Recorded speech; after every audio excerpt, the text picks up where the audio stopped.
How's it going, guys? Drip Crypto here. So, last episode we were talking about stable coins. Today we're going to be talking about exchanges and what's the difference between a decentralized exchange and a centralized exchange.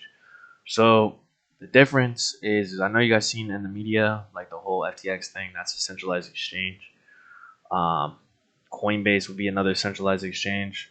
Pretty much, it's an exchange that's regulated by it's has more regulations compared to a decentralized exchange or you'll hear people call it as DeFi, right? So before we get into this, none of this is financial advice. Do your own research before you invest in anything.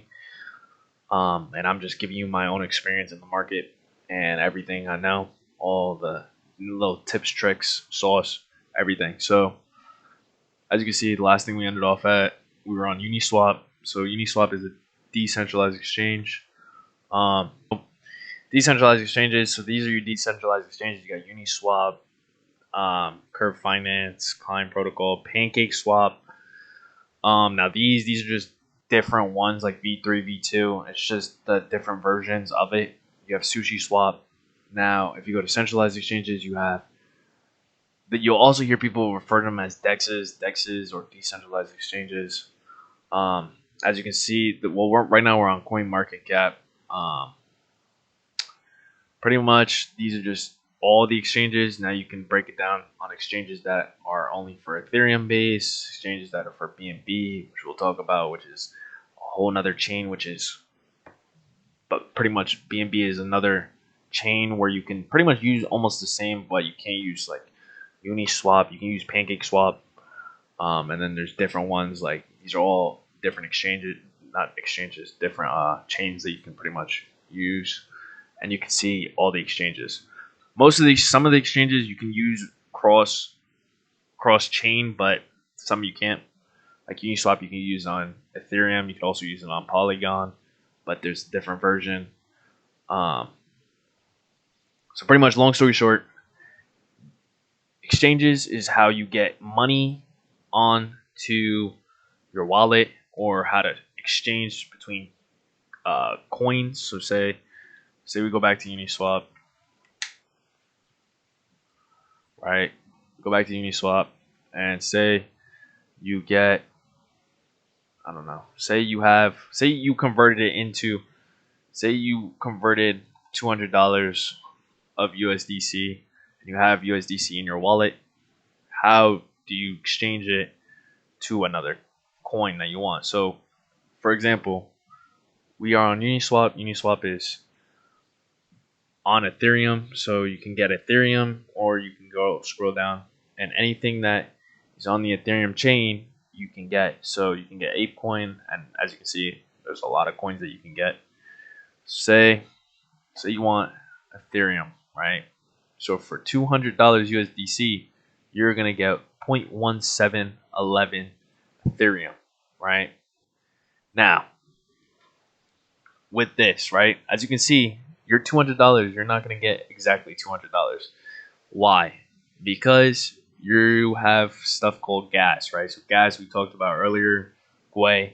So depending on how busy the network is going to depend on how much you're going to pay in gas fees, right? Gas fees is the transaction from the network to you. Pretty much simple as it is. So from you to the network, it's gonna be $1.71, and this changes every second. So now, if you go to this little down arrow, you click it, it'll tell you how much you're gonna get, and right here is important: price impact. Now, why should you? Well, at the beginning, you're really not gonna be worried about it because you're possibly not gonna be throwing a lot of money in. But price impact is very important. So say you throw in $200, it's not going to really change the price. As you can see, it just switched to 0%. You're really not going to change the price. But now you throw in 200,000, you might change the price. As you can see, 3%, right? So that means with you throwing in $200,000, you're going to change the price 3%. And as you can see, the network fees go up. And then pretty much what slippage is how much you're gonna get after the transaction goes through. So it says right here that you're gonna get 171 coins of Ethereum, but after slippage, because there's a 50% slippage, you're only gonna get 170 coins. So you're gonna lose one coin due to slippage, and that one coin is a lot. As you can see, one coin is 1100. You know what I mean? 1169 USD. So good thing to pay attention to. Uh, Usually, my word of advice, as you can see, it just jumped up to almost $2. What I usually do is, since I'm on the East Coast, I usually wait until late at night. So like by like from anywhere from 12 to like 3 o'clock in the morning. That's when I do most. So a little tip and trick. What I usually do is since I'm on the East Coast, I would when it comes to making transactions, especially if you're doing big transactions, me personally, I usually do most of them late at night because the GUI is usually a lot lower due to not as many people using the network.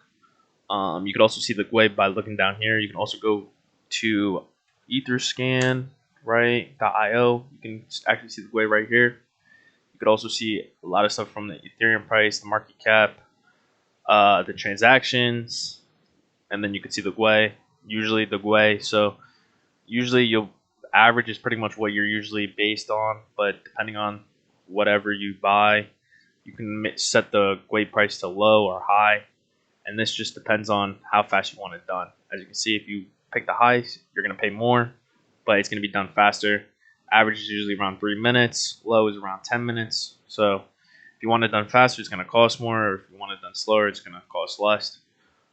So usually what I do is I usually wait later on at night, and then that's when I do most of my big transactions.